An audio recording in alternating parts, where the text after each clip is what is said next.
India का सबसे largest waterfall Nohkalikai falls of Meghalaya. दिखने में ये जितना खूबसूरत उतनी ही डरावनी है यहाँ की सच्चाई। यहाँ की हॉन्टेड स्टोरी है एक लेडी से रिलेटेड, जिसके नाम पे ये वाटरफॉल रखा गया है। So hello friends, welcome to my channel girl with magic. Like करो, सब्सक्राइब करो और आगे सुनो। लिकाई नाम की ये लेडी झरने के पास बसने वाले गांव में अपने पति और अपनी छोटी सी बेटी के साथ रहा करती थी। तीनों काफ़ी खुशी के साथ रहते थे और खेती कर अपना जीवन जी रहे थे।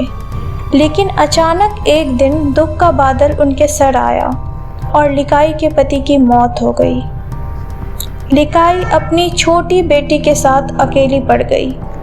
फिर भी हिम्मत ना हारते हुए वो बाहर जाकर काम करने लगी और अपनी बेटी का पालन पोषण करने लगी। लेकिन इन सब में वो अपनी बेटी को ना तो समय दे पाती थी, ना ध्यान रख पाती थी और उसे पूरे दिन के लिए अपनी छोटी सी बेटी को घर पे अकेला छोड़ना पड़ता था। इन सब चीज़ों से परेशान होकर लिकाई ने दूसरी शादी कर ली और वापस से खुश रहने लगी। उसका दूसरा पति लिकाई से बहुत प्यार करता था और उसका ध्यान काफ़ी अच्छे से रख रहा था। रोज़ की तरह लिकाई खेत पे काम करने के बाद शाम में अपने घर वापस लौटी और बहुत खुश हुई, क्योंकि आज उसके पति ने उसके लिए खाने में मीट बनाया था। लिकाई का पति मीट निकालकर लिकाई को खिलाता है।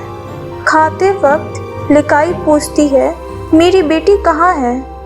उसका पति कहता है कि मैंने खाना खिलाकर उसे सुला दिया है। फिर लिकाई चैन से पूरा खाना खाती है और थोड़ी देर बाद सोने के लिए अपने कमरे में जाती है। चलते वक्त उसके पैर पे अजीब सा कुछ चिपचिपा महसूस होता है और वो नीचे देखकर हैरान हो जाती है। वहाँ उसे खून से भरा बच्चे का एक छोटा सा हाथ गिरा मिलता है। परेशान होकर वो अपनी बेटी को पूरे घर पे ढूंढती है और चिल्लाकर अपने पति से पूछती है। लिकाई का पति कहता है, मैंने तुम्हारी बेटी को मार कर तुम्हें ही खिला दिया।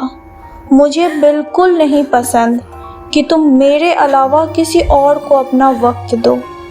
लिकाई रोती चिल्लाती पूरे गांव से दूर झरने तक पहुंच जाती है और अपनी बेटी ना मिलने के गम में चिल्लाती हुई उस झरने से नीचे कूद जाती है।